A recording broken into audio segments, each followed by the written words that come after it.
Sale. Rien pas à madame là.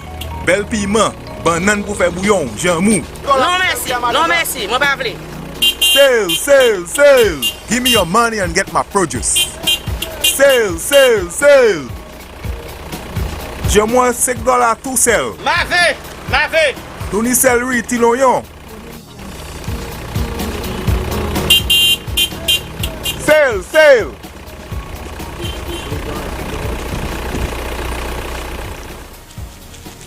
C'est ici, c'est moins disons.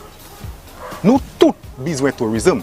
Ce n'est pas les gens qui travaillent en hôtel tout seul qui dépend en l'air. À présent, bagay mauvais. Mais nous pouvons continuer à planter et bagay kay vin meilleur. En nous venir ensemble, supporter yon l'autre et goumer bagay pour vite ça là. Vaccinate, wear a mask, wash your hands, and maintain a 6 feet distance. If we keep St. Lucia safe, we can keep our economy running.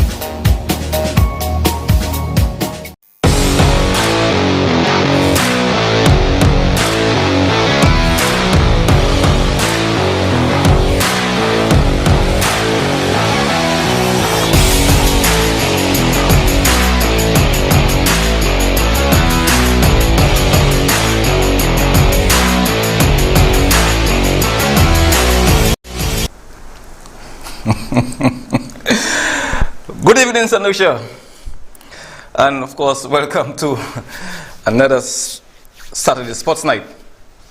I am your presenter, Anthony de Beauville, and of course, you can join us on our various media platforms, UTV Channel 124, and of course, our telephone numbers 572-7588 or 484-7588. As always, I simply hope you had a productive week, despite the many challenges and hurdles along the way. A special good evening to my producer this evening, Brendan, in the house. Likewise, I hope you had a great one, and looking forward to enjoying what's left of the weekend. I have quite a bit in store for you this evening, stretched over 7 sporting disciplines. Yeah, 7. I also have an in-studio guest. So let's see how that's going to span out this evening. I can safely say it's not spelling out good for me at all right now, because Liverpool lost 1-0. And I want to be honest with you, I'm not one of those that will say supporting Liverpool and Real Madrid win. I support Real Madrid. No, I'm a Liverpool fan. 1, 2, Tottenham fan for years and many years. And 3, when it comes to the World Cup, France, nobody else. Okay, so I'm keeping my hopes alive come November when the World Cup starts. But very interesting stats though. Before I roll into the program, in terms of the match that we just concluded a short while ago, Liverpool 24 shots to Madrid 4. Shots on target 9, Liverpool to Madrid 2. 54 percentage ball possession to Madrid 46. And just of passes 591 to 513. 88% pass accuracy to 82. 13 fouls, 13 to 7. Yellow cards, Liverpool 1. There was no red cards.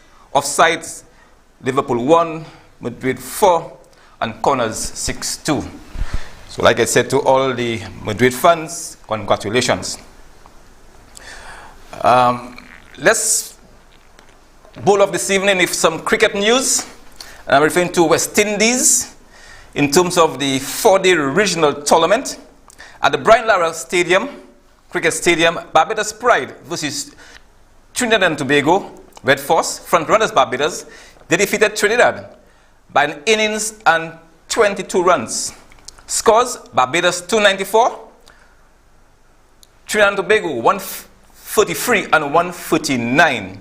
At Queen's Park Oval, Leeward Islands Hurricanes defeated the Windward Islands Volcanoes by a massive 228 runs. Scores, Leeward Islands 343, Colin Archibald 106 not out, and 252 for 8 declare. Windward Islands 173 and 184. Kimani Melius 51. Rakim Cornwall 6 for 45. In fact, the Windward Island Volcanoes, they resumed this morning at 127 for 3.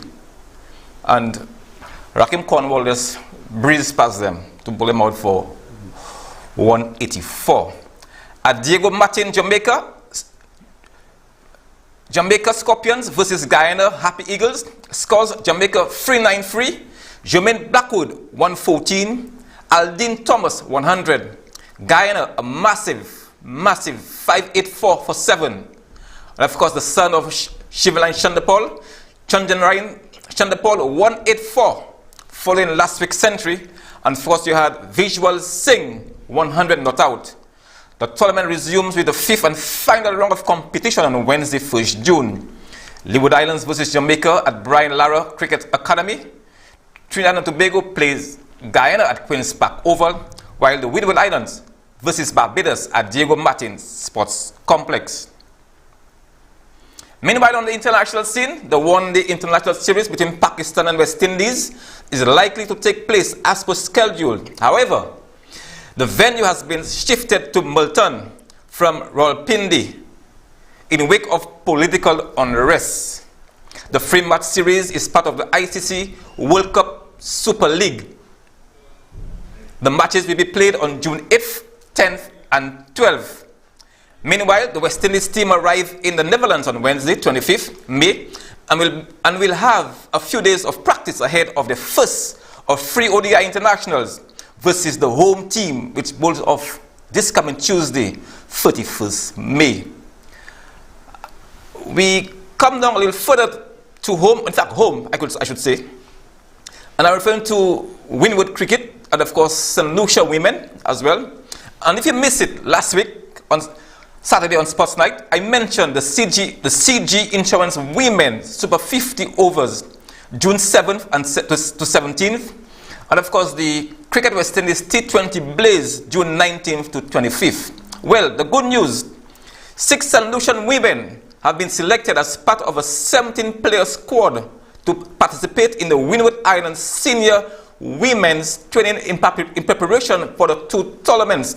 The 6 St. Lucian women, Nerissa Crafton, Ashlyn Edward, Mulaika Edward, Zadia James, Kiana Joseph, and Yasmin Setaj. The 6 will travel to St. Vincent and the Grenadines tomorrow, Sunday, 29th, for a 1-week camp, after which the squad will be cut down to 14 players. The technical staff, Samantha Lynch, head coach, St. Vincent and the Grenadines, former West Indies wicketkeeper batsman, Junior Murray, assistant coach, while St. Lucian, Rosalind Prevail, St. Lucia National Cricket Association, 3rd vice president, has the role of team manager. As always, we here at UTV, Channel 124, Saturday Sports Night, wish the 6 St. Lucian women all the best during the 1-week camp, starting either tomorrow or Monday. But yet again, we wish them all the very best. And let's hope all 6 make the Winwood team. Okay, St. Lucia? The final of the Adventist Premier League Division 2 between Megastars and United Rebels, both of this evening at 8 p.m. at the Balata playing field. I mean, you can always give this one a look up this evening, St. Lucia. There seems to be quite a bit of excitement building around this evening's clash between Megastars and United Rebels. A good evening to Cyrus Sipal as organizer of the tournament. We turn our attention now to football. Of course, remember last week, I make mention about Stone John. 19 days before a major tournament, the SLFA saw it fit to bring Stone John from Anguilla.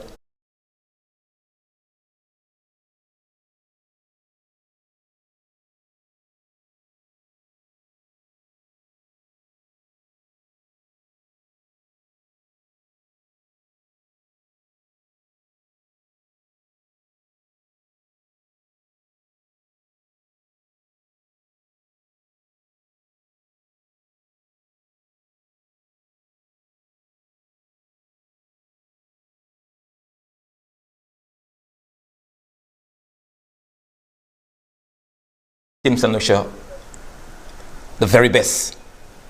I'm a St. Lucian. It's my team. So I need to congratulate the team. There's no hard fast rule on Stone John now. I only had an issue with the time frame, but the president of the SLFA said that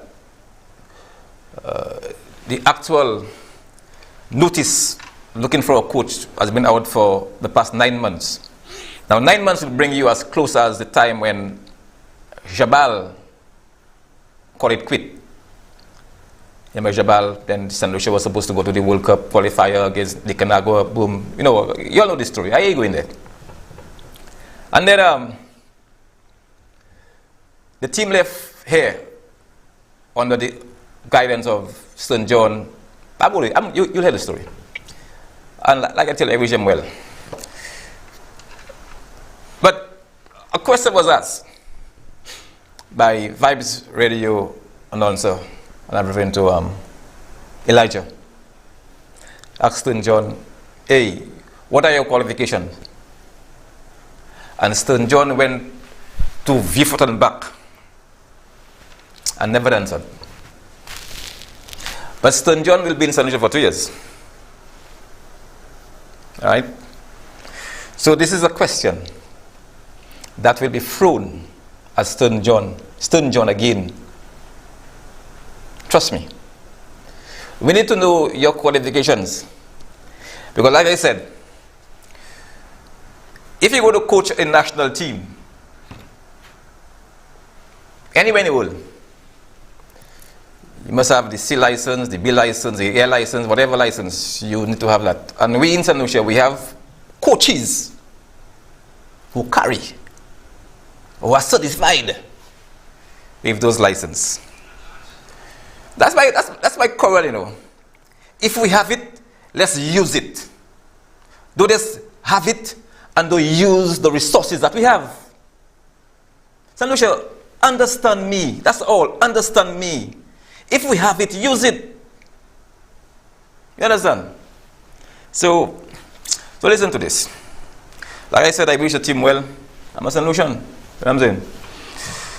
The St. Lucian national men football team, comprising of 21 players and management, left the island on Thursday, 26 May, for Trinidad and Tobago, where they will be joined by other regional players.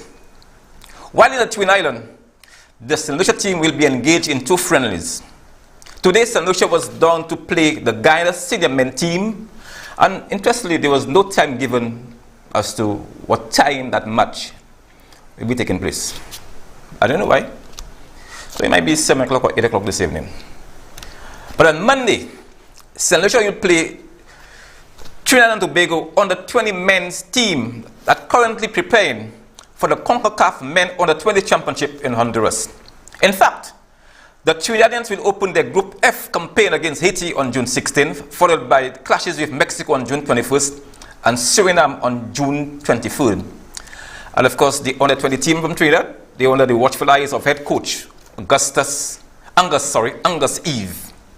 Meanwhile, at the press conference held on Thursday, and listen to this, Senator.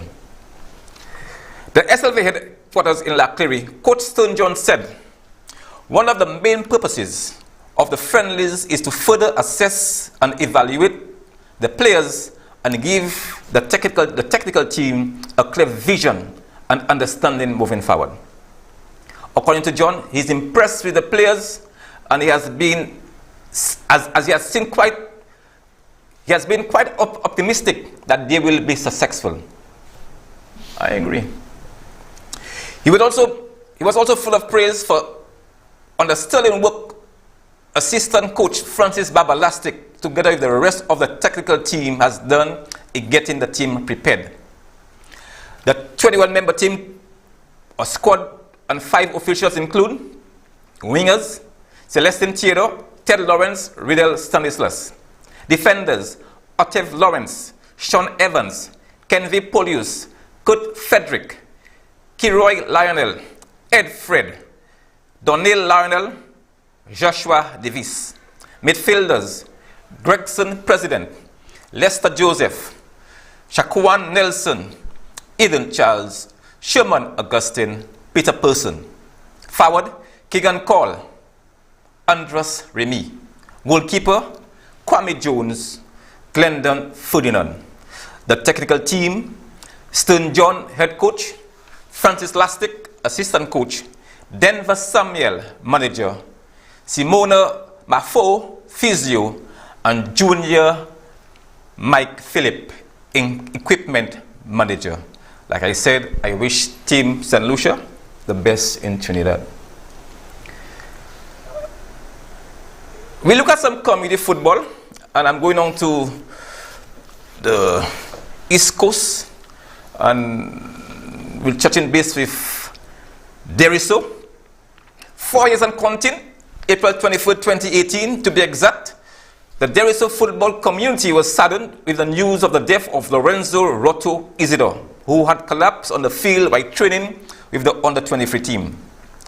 Now, to keep his memory alive, the Deriso Football League, with sponsorship from the National Lotteries Authority, will be hosting the Roto Cup.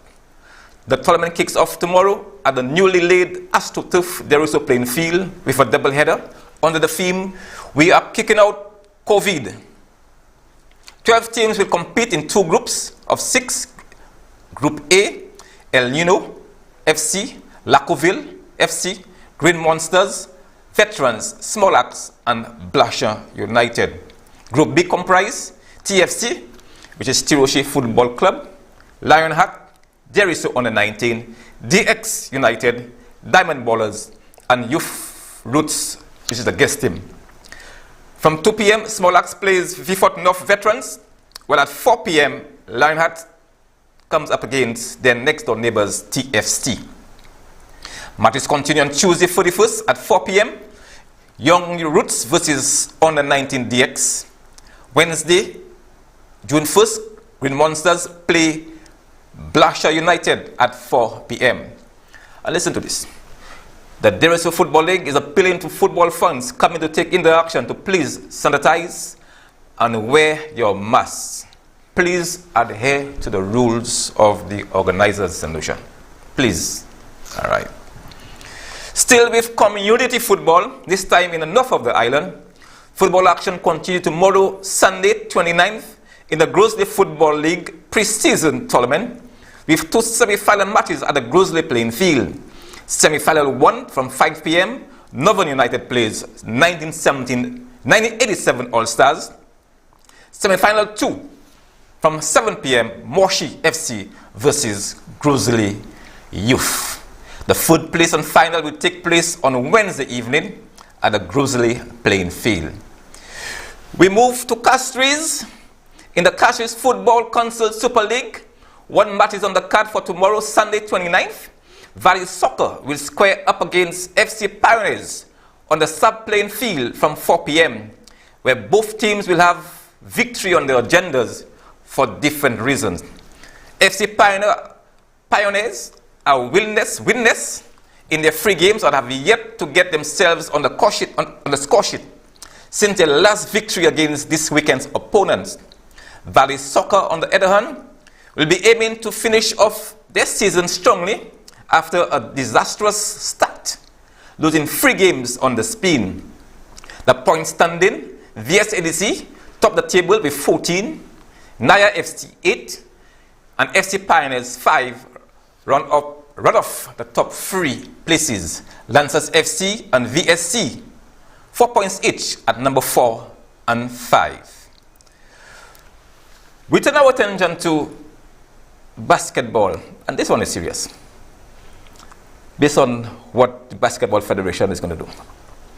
Following back-to-back disappointments in Dennery on May 15th and the Kenneth Rigler King Multipurpose Court, George V Park, the Gardens on May 22nd, the St. Lucia Basketball Federation, they are all set to stage the first in a series of community development programs tomorrow, Sunday 29th, at Bonte Grosley from 3 p.m. up until 7 p.m. According to the SLDF, the objective is to use this event to address the social issues of gun and gender-based violence affecting St. Lucia youth. The main highlight, St. Lucia 4-man team that participated in the FIBA 3x3 America Cup 2021, they will be in the thick of things. The quartet include Marcian Cauldron, Troy Louisa, Shama Jabatis, and Keegan Preville. Will play against the best basketballers from the north of the island. And I want to wish the St. Lucia Basketball Federation all the very best in this all-important initiative. Some of you would have realized the craziness which took place at Mont Sepin earlier this week, where residents of that area were terrorized by gunfire. Let's hope St. Lucia sports and basketball and all the other sporting disciplines can, 1, reunite, 2, reignite the nation youth in a positive way. And St. Lucia, it is a very, very big challenge. So you go out and support the St. Lucia Basketball Federation in this effort at the Bonte Court tomorrow. I will take my first break and come back with some Nelbon news. I'll be right back.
Hi there, everyone. This is exclusive hot.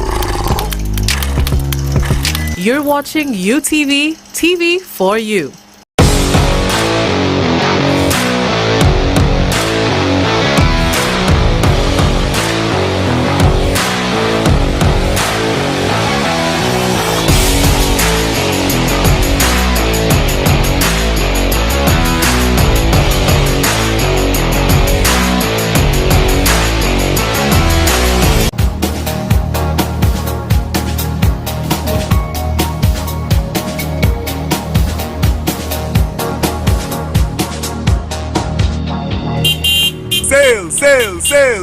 Sail. Anye ba oli a madame la? Bel piment, banan pou fè bouillon, jan mou. Non merci, moi pas vle. Sail. Give me your money and get my produce. Sail. J'ai moins $5 tout sel. Ma ve. Tout ni celery, ti l'oignon. Sail.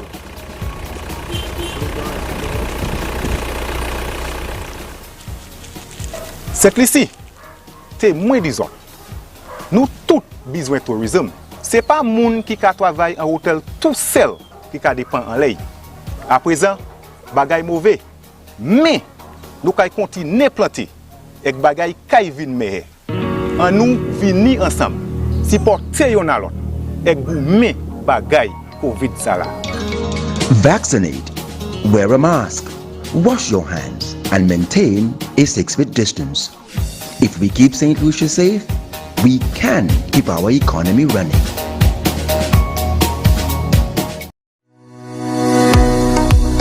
Protocols for international visitors while in St. Lucia. The following protocols are established to guide the stay of all guests while on island in order to mitigate any possible spread of infection.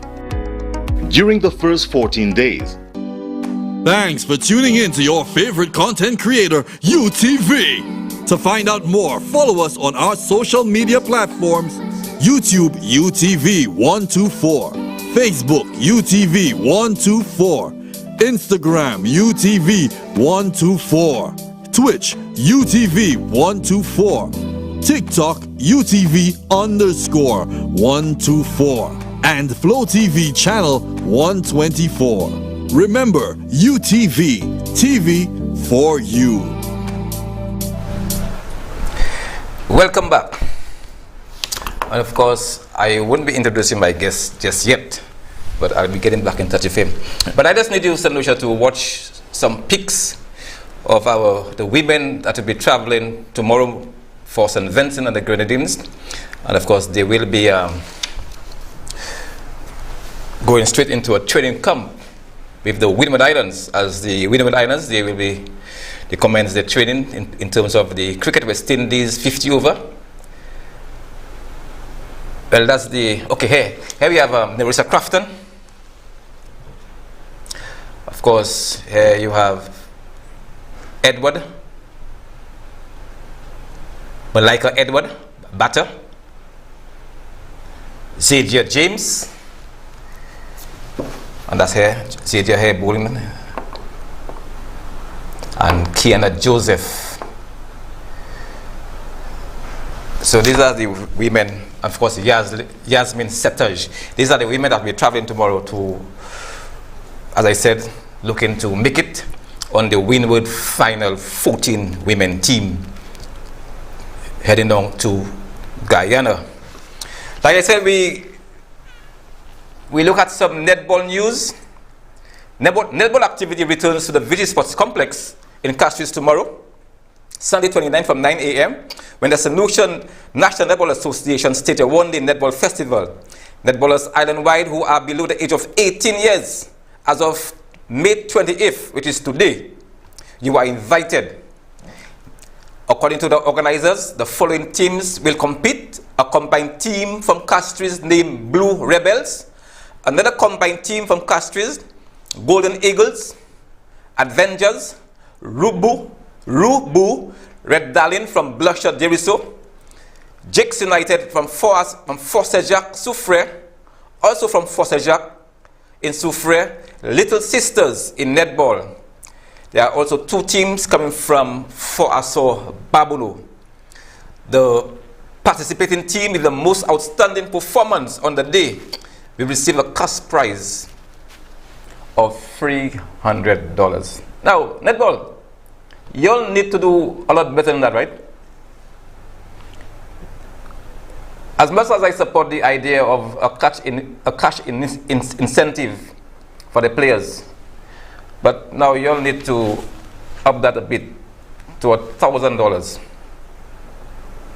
When you have 7-10 players on a team and you're going to divide $300, what are you telling me? That's just transport money? Let's get serious, St. Lucia. If you want people to play the sport, we need to be attractive. I've been honest with y'all. Come on. Get somebody, get a sponsor, St. Lucia sponsors. The sportsmen and sportswomen need your help. $300? Okay, all right. Additionally, outstanding under 14 netballers will receive a special prize. The St. Lucia technical team will be scouting for under 16 talent as St. Lucia begins the process of team preparation in anticipation of the 2023 Jean-Pierre Caribbean Youth Tournament. For those of you who missed it, last week, I mentioned that Netball Jamaica launched the Netball World Cup qualifier for the Americas at the NCB Wellness and Recreation Center in Kingston. The qualifier will take place between October 15th and 22nd at the National Indoor Sports Center, also in Kingston. St. Lucia National Netball Squad, they are currently preparing for that tournament. 8 countries from the 18-member region will join Jamaica for potentially 6 days of competition to qualify 2 countries other than Jamaica who has already qualified for the Netball World Cup, which will be held in Cape Town, South Africa next July 28th to August 6th. The 8 countries that will join Jamaica are Antigua and Barbados, Cayman Islands, Grenada, St. Lucia, St. Vincent and the Grenadines, Trinidad and Tobago, and the USA. And the picture you just saw a while ago was the minister responsible for sports in Jamaica, Olivia Grink. She was just trying a netball shot here. And of course, the netball family, we had the President, Tricia Robinson, Jamaica Sports Minister, Olivia, Marva Burnett, President of the Americas, and immediate past President of World Netball, Honorable Molly Rue, and some members of the Jamaica National Netball team. And let me take this time out here to thank Trudy William of Jamaica for the info and pick. Good evening, Trudy. Now, St. Lucia. He's a 2-dan black belt, 30 years in martial arts, national champion, and without the 90s, for one reason or the other, I have no idea why. A founder member or founder of Cobra Karate 2009, chief instructor of Cobra Karate and self-defense alongside Sensei Glenn Simon. And after 1 day of competition, Saturday 21st, St. Lucia Cobra and self-defense team returned home with 11 medals after competing at the K22 Championship in the French-speaking island of Martinique. And that was last weekend for 1 day. And let me congratulate you. Thank you. And good evening, Anthony Leons. Good evening. And welcome to Saturday Sports Night. Thank you. Thank you. Good. Thank you. Again, congratulations. Yeah. In order from us here at UTV Channel 124, and all, of course, all my loving sports fans out there, both fair and overseas. I did mention you in terms of 2-dan black belt. How it all started for you? Second dan. Yeah, second dan. How it all started for you? What year was that? I started martial arts, and I think in the 80s, might be 80, 82. Actually started while I was at St. Mary's College. This is Bobby Santomel. Also was my barber, and he was my cousin as well. Okay. And when I went to the barber shop one evening, he said to me, "There's something about you. There's a glow about you." I want to introduce you to my dojo. At that time, he trained in the gardens. And I could guarantee you, if you stick with me, within the next couple of years, I'll make you a champion. That's just like that. Okay. And I went home, I spoke to my grandmother, and subsequently she informed me that he was my relative and she had no problem with us training. And that's what really started my martial arts career. And just about the same time, there was an outreach at Babono, in the Babono Multipurpose Center. Okay. And of course, that's where Sensei Glenn actually started. So we actually started on the local scene together. That's Glenn Simon. Glenn Simon. We went up the rungs and do our national championships together. Subsequently, a few years later, Sensei Bobby had this untimely incident when he passed away, and Sensei Michael Wellington continued the work. And of course, we had been part of the Cobra Strike Squad. Really specializing in Kumite. So basically, any Kumite championship, we had won almost everything, from Bobby's legacy all the way through Sensei Mike's legacy. Okay. And in the late 90s, when we were still in our middle ages, both myself and Sensei Glenn, we were still competing nationally.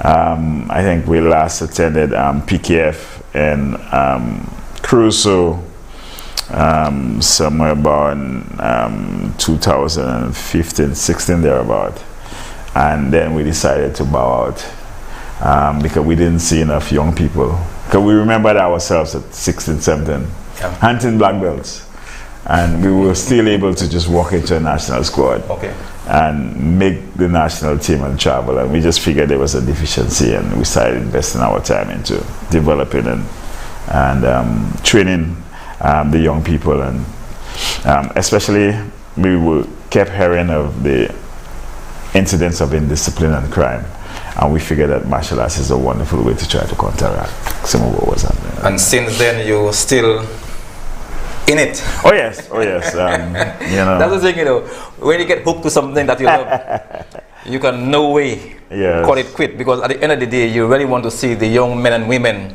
like you already said, with all the crime and the indiscipline in society, you want to play your role, your part, and give back to these young people and country.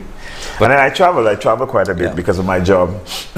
Was a policeman at one time, also did some stints at the U.S. Coast Guard, various installation, and all around the world, just having the skill of martial arts and self-defense, I was able to compete right through. You always single out for your discipline, your whole mannerism, and of course all the health benefits that came with it as well. So it is something that we want to inculcate in the younger generation, because it does have its attributes. And I'm a scuba dive instructor as well, and I also teach first aid, and I've always been into self-defense. And then we found that university students, if they do a self-defense course and they do first aid, they get credits for the summer. So I found that a lot of parents started reaching out to me as a self-defense instructor just before the youngsters went up to school. Okay, great. So that's also, you know, something that you could actually get 4 credits at university as well. Okay. 11 medals from last weekend event.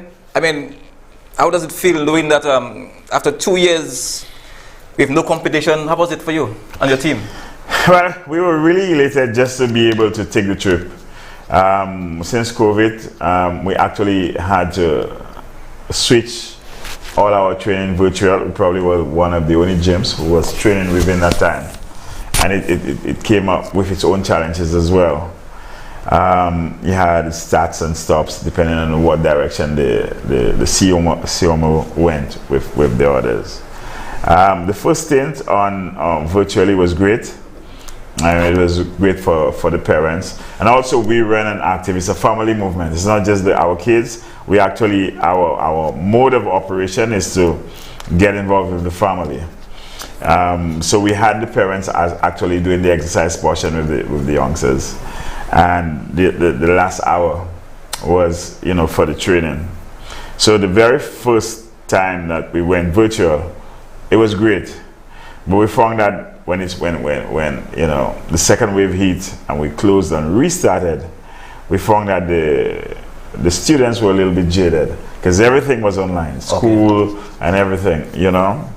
Though we had mastered the platform, and you know, they just was eager at any opportunity, anytime that, you know, the situation had tapered down and they were able to come back to the dojo. It was for probably 2 short stints. We were able to do our grading, and we had innovative ways, innovative little competitions to keep them involved.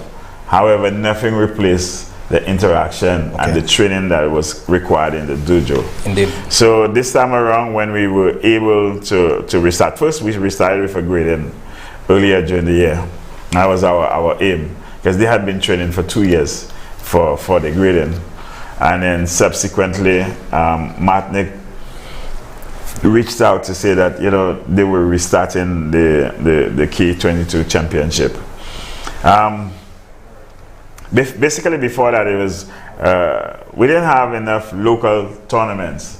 Not a lot of the clubs had survived, and you know, I had in 2015 and 16 linked up with Trinidad and had brought in the idea of the St. Lucia Classics. Okay. Because well, just before that, I think Benny had been engaged in this St. Lucia Open, Peter Open, that kind of stuff. Yeah.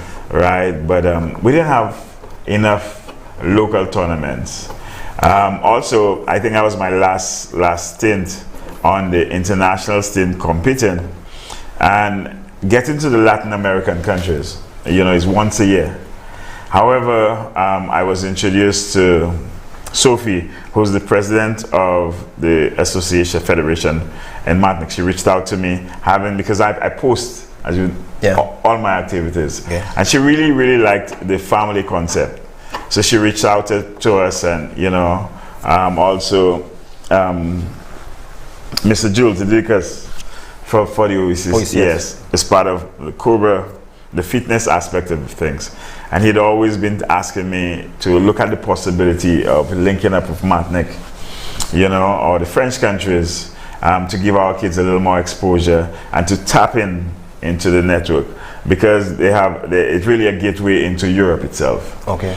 So whereas you could go, we probably would get to the Latin American tournament once a year. I had the opportunity of doing the Martinique K22. We had Comonos in Guadeloupe. You had French Guyana, and we were also looking to host a leg in St. Lucia. So at least you'd have 3-4 times for the year that we'd have a regional tournament. And even by the time we get to Martinique in May, those competitors have been competing 9 times.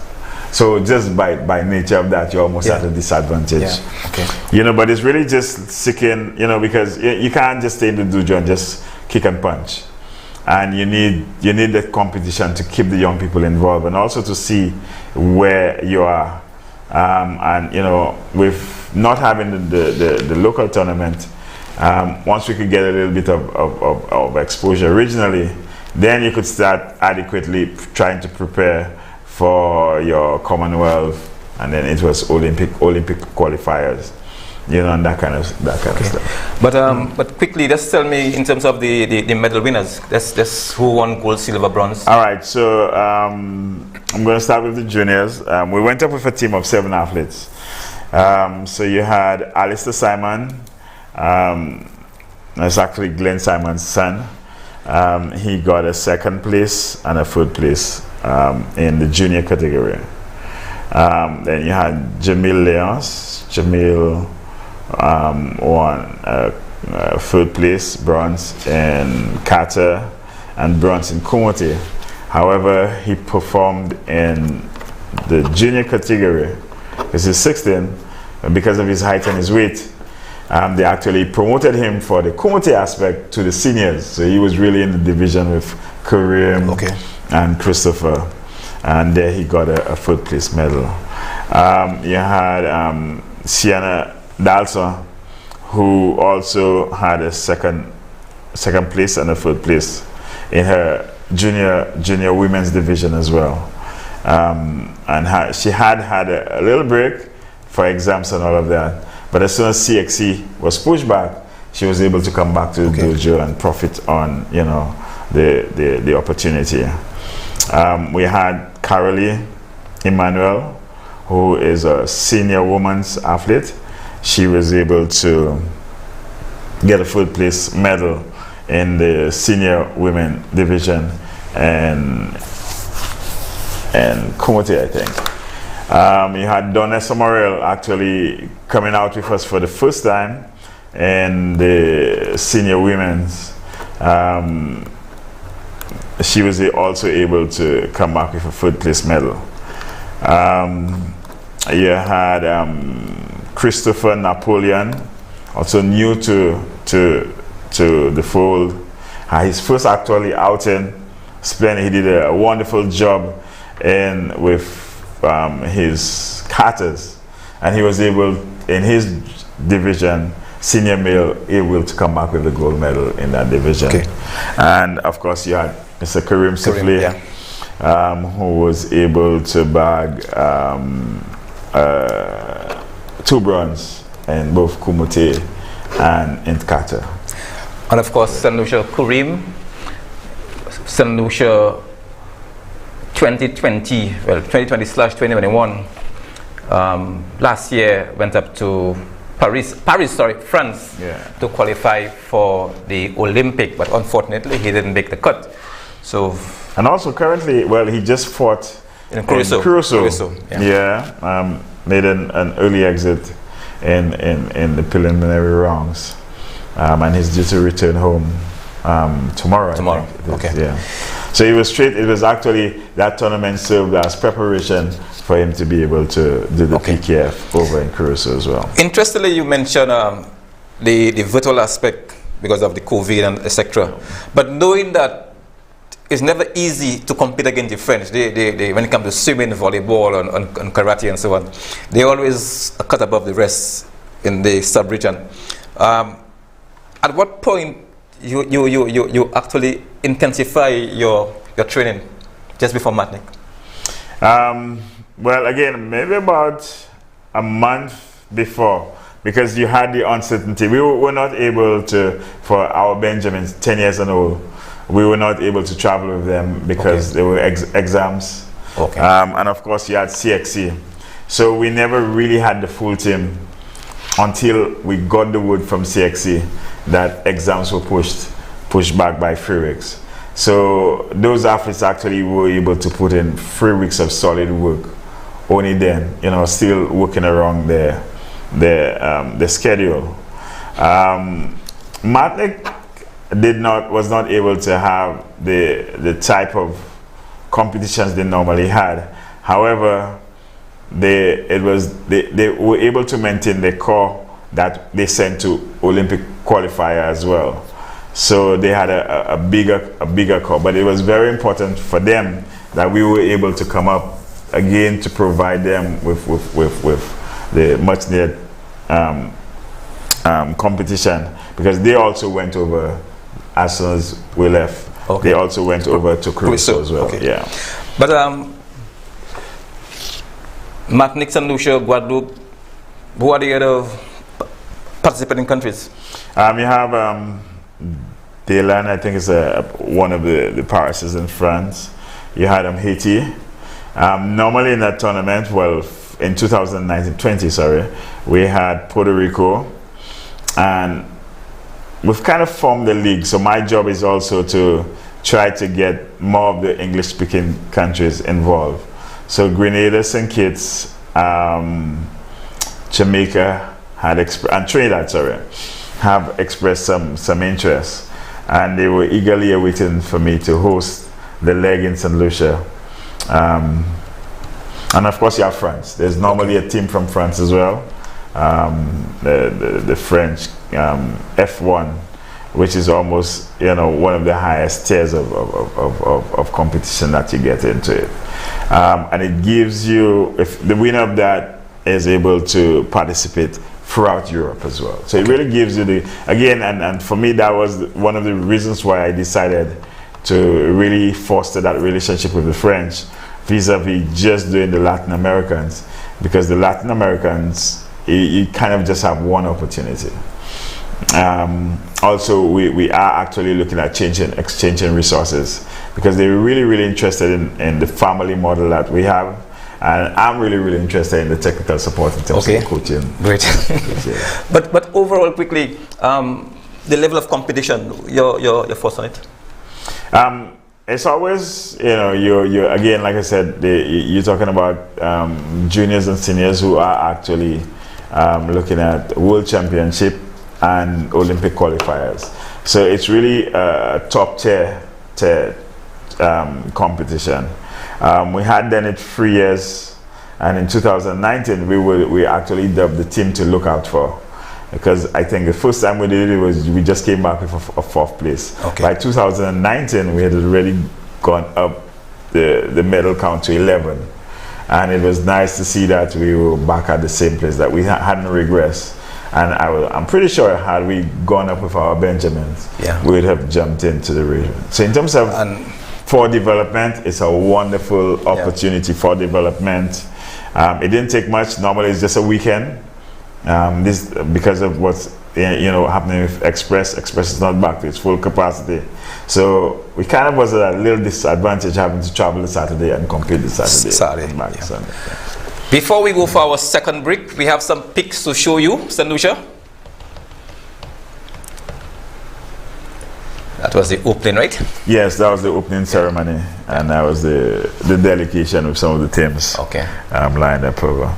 So there you see the Kumite medalists.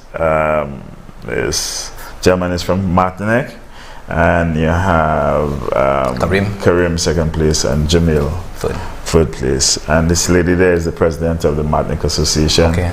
So you have, for the Carters, you have Christopher in the middle, another Frenchman as second place, and Karim as first place, of course, flanked by Sensi Glenn. Of course, you have Sienna proudly, yes, with a third place, Carter. Yes. Sienna Dalso, I think that's for her Kumite, I think. Of course, you have the new young lady in the midst, Donessa Morel, first outing, proud. Yeah. And yes, you have her with her competitors on the podium. You have Carolee flanked with Donessa showing off there. Okay, we'll take our second break and come back with Sensei Anthony Leons. I'll be right back.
Welcome back.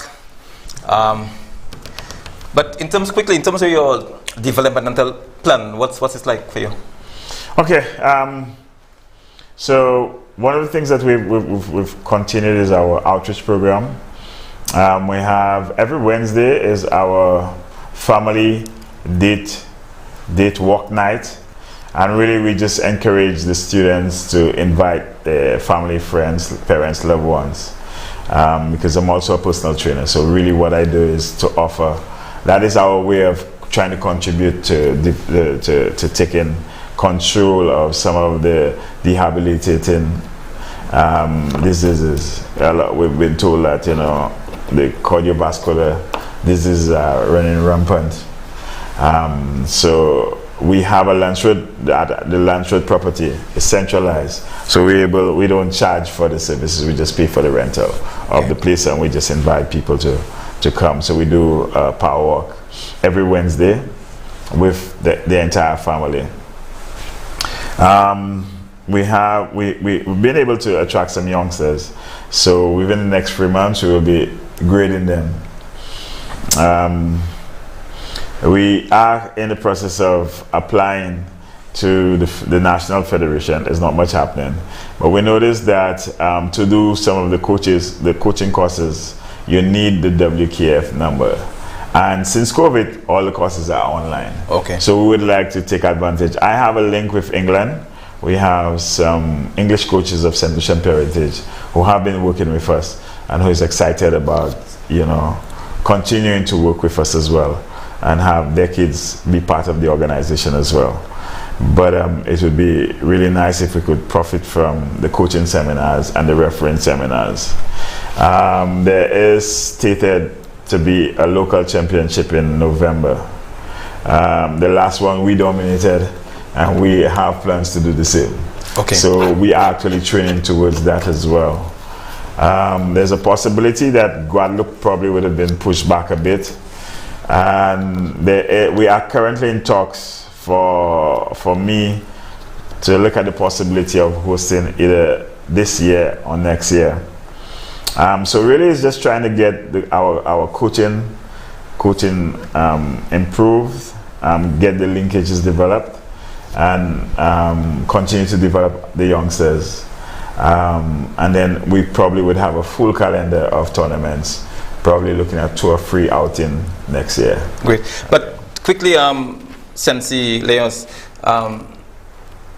how can someone become a member of Cobra Karate Self-Defense Team? Is there a fee attached to? So we have our Facebook page, Cobra Karate and Self-Defense. You could sign up on that. Our program, like I said, we just charge for the use of the dome site, which is Precious Jewels, owned by the Bethel Tabernacle.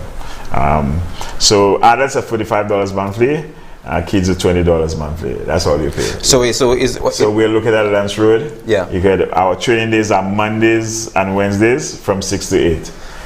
You could choose to just come to the location and register, or you could just hit us on our Facebook page and register from there. So apart from that, there's no requirement of a medical certificate from medical practitioner to ensure that that person is in good health? We always advise. We have a few doctors in the organization as well. Okay. We always advise you, not just for training purposes, to have because part of our fitness plan, to have a biannual checkup of your medical condition, but it's not really a prerequisite that you must get one. Okay. We have some more picks there for you to see quickly. We have fastly run out of time. It's amazing how time passes by. So we have some pics here for you to see again. Tendusha. That's Kareem and Carolee showing off their medals. Jamil, his fourth place. Kumute with his compatriots. Sensei Glenn, we received our 4th place. And the president of our executive, Ms. Cecilia Edgar with Sensei Glenn. Of course, me receiving that's all the coaches, and me receiving our tokens and our placement with the president of the French League as well. Great. Sensei Glenn and myself, who are the chief instructors of Cobra Karate, and that's the entire winning team, displaying their medals. When I tell people I'm a proud St. Lucian, they think it's joking. I'm a proud St. Lucian, you know. When I see these things and see the young people go out there and compete and come back with some kind of a color, whatever color, gold, silver, bronze. Once they come back with something, I'm happy. And sometimes they have to come back with nothing, you know. But once they go out there and perform, At the best. At the best. I'm the most happiest person, you know. Yeah. St. Lucia, I salute you. But quickly, our 80-member squad is currently representing St. Lucia in a one-day track and field meet dubbed Friendship Games in 41st Martinique. The Friendship Invitational has been sanctioned by the French Athletic Association as well as North American, Central American and Caribbean Athletic Association, NACAC. The participating teams, co-founders French Guyana, Anguilla, Antigua and Barbuda, St. Martin, Guadeloupe and Haiti will join by St. Lucia, Dominica, St. Vincent and the Grenadines, St. Kitts and Nevis and host country Martinique. St. Lucia has fielded 6 under 20 boys, 5 under 20 girls, 3 under 17 boys and 4 under 17 girls. Team officials, Cornelius Brin, SLAA President, Manager, Dora Henry, Chaperon, Lynn Leos and Sigmund Daniels, Coach. Technical officials from St. Lucia officiating at the games include Patrick Matre and Kevin McPhee. St. Lucia, I must say, Noel Tribune and Ken Smith finished 2nd and 3rd in the 400 meters under 20 boys in a time of 50.11 seconds and 51.25 seconds respectively. Seratina Hilaire, 2nd in the under 17 girls 400 meters and in a time of 59.29 seconds. Joy Edward, 2nd in the under 20 girls shot put 4G with a throw of 12.50 meters. And based on the medal count I have here coming from Martinique, because they're coming fast. In fact, when I did that, we had 3 silver and a bronze. So you can add now, St. Lucia, 800 meter under 17 silver, Milan Michel, 800 under 20 bronze, Kenrick James, under 20 girls 400, 4x100 meter relay gold, and under 17 girls 4x100 meter bronze. That's information just coming in from Martinique. Again, I want to thank those persons who have been furnishing me with all the information from overseas. We also have a team in Barbados for the 30th edition of the Bassa Swim Championship. And of course, it's a long list, and I know we have held quite a bit of medals in Barbados. That event ends tomorrow at 5:30 p.m. in Barbados. We have 3 teams representing St. Lucia there. We have LA, which is light and aquatic, CJ's, and Sharks Swim Club from St. Lucia. Coach, Sensi, sorry, quickly, you know, with the spirit of crime and so on, I just wanted to send out a message to the young men and women in our society. Yeah, I really just, you know, want to implore the young men to put down the guns, you know, stay away from violent confrontations, make better use of the time, because once you're idle, you know, you probably will end up doing something devious. There are a number of sports that you could join. There are a number of clubs around. Martial arts is a wonderful way to actually expend that stored up energy. There are a few active clubs around. Sensi Karim has restarted or continued the work that Sensi Dudley, since the demise of Sensi Dudley. Of course, there is Cobra Fitness and self-defense. We have a branch in town, or one up north as well. You have boxing. The boxing has revived what they were doing. So get something active. Be active. Of course, you have a number of the athletics clubs that gives you an opportunity to get involved. It's also a gateway to get to school and to get to a new life. One of the things that we really enjoyed about Martinique was just giving the kids a new horizon. So sometimes you just look at your life as just ghetto life, your surroundings. But getting involved in sports gives you the opportunity to travel and to see things in a new and larger way. You know, that you could challenge yourself, where you could really find your purpose. Because there's so much more than you could do than just being on the block and trying to get agitated or get into crime. There are a number of ways. You're always one connection away. So a lot of times you hear it's unemployment. We try to look for placement, and that's one of the things that we're doing with those stores as well. So, you know, being involved can give you the opportunity to get the employment that you complain that you're not getting. But more than that, it will take away the idleness from you, and it will get you out of. Once you're involved in crime, you'll either end up in the hospital, the cemetery, or the jail. Yes, well said.